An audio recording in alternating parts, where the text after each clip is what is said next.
May bagyo, halos magdamag nga ang ulan, kaya tara, samahan niyo akong magluto ng aming pananghalian. Bagay ganito pa naman ang panahon ay talaga namang nakakagutom at laging gusto nga lang ay kumain ng kumain. Nakakagutom at nakakatamad nga ang ganitong klase ng panahon tapos nakakaantok pa. At for today's ulam seri nga pala ay magluluto ako ng atay ng manok with balunan. Adobo nga pala ang gagawin kong luto nito. Sa atay ng manok ay kalahating kilo lamang itong nabili ko at hugasan ko lamang yan ng maraming beses. Bali, 3 beses ko nga palang hinugasan yan hanggang sa medyo luminaw na nga yung kanyang tubig. Sa balon-balunan naman ng manok ay kalahating kilo nga lang din itong aking binili. At ang lahat nga ng ito ay nagkakahalaga lamang ng 190 pesos. Yung mga atay ng manok nga pala ay mamarinate ko lang muna dito sa kalamansi, toyo at pati nga sa kaunting paminta. At pagkatapos ay nilamas-lamas ko lamang ang mga ito para magsama-sama yung mga pampalasa na inilagay ko. Sa mga ricado naman ay gagamit lamang ako dito ng 3 pirasong sibuyas, 1 buong bawang at gagamit din pala ako dito ng kapiraso ng luya. Normal na gayat nga lang ang pinagagawa ko dito dahil wala lang, normal na tao lang din naman ako. 1 buong bawang nga ang gagamitin ko dito dahil gusto ko nga yung maraming bawang. Sa luya naman ay kaunting luya nga lang gagamitin ko dito at binalatan ko nga muna dahil wala lang, sinisipag lang ako.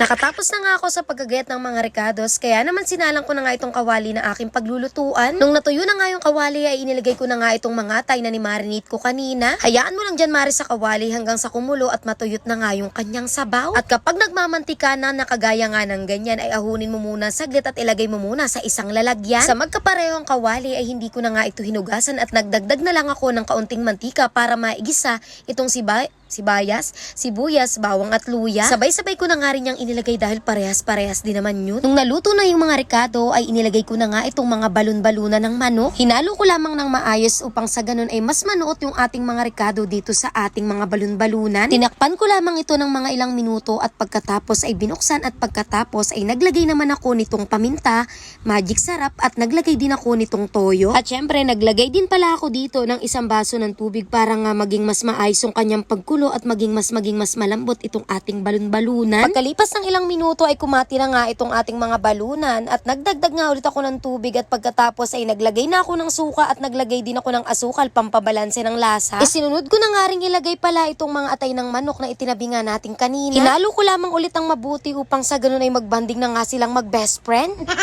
Maglagay ka din pala ng siling rin dahil wala gusto ko kaya maglagay ka din. Charot.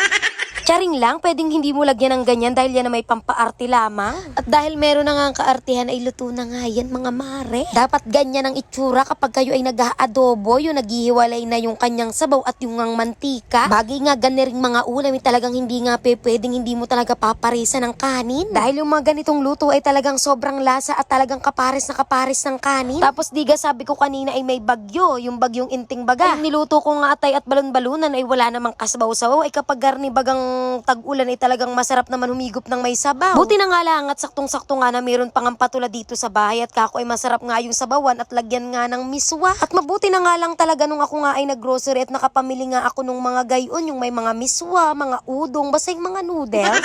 Ay kahirap baga noong kung kailan gagamitin ay sakala ang tatakbo ng tindahan, ako'y nasusura ng gayon. Ay di ayun na nga, ito lamang ay gigisahin ko lamang yung sibuyas at bawang at mas gusto ko nga dito ay yung medyo sunog-sunog nga yung bawang para bagaman din mas masarap yung sabaw at saka mas maging mas mabango. Ako nga ay dali-dali na nga rin sa paglalagay ng patula dito at masusunog na sobra naman yung aking bawang ay papait naman yung sabaw. Ako nga ay walang ibang ilalahok dito kung hindi nga yung Knorr cubes na manok ang flavor. Tas naglagay nga rin ako ng paminta at ang aking gagawing pampaalat nga dito ay yung patis lamang. At syempre pagkatapos ay maglalagay lamang ako dito ng 1 damakmak na tubig dahil syempre ito nga ay lalagyan natin ng maraming sabaw at para masarap nga ang higo. Hinayaan ko lamang yan dyan sa apoy para mas mabilis kumulo at pagkatapos nung kumukulo na ay iniligay ko na nga itong mga miswa. Pagkalagay ko ay hinalo ko lamang ito ng maayos. Ito nga pala ay napakabilis lamang maluto. Yung ganong miswa nga pala na nilagay ko dito ay nagkakahalaga lamang ng 5 piso sa grocery. Napakaunti nga lang nung hindi pa nga naluluto. Tas nung naluto na ay talagang marami-rami nga din. Nakatapos na nga ako sa aking mga pagluluto. Buti na nga laang at luto na nga rin yung kanin. Yung ganitong klase ng adobo ay napakasarap nga sa napakainit na kanin. Yung tipo man din na nausok-usok pa at nakakapaso pa sa bunganga.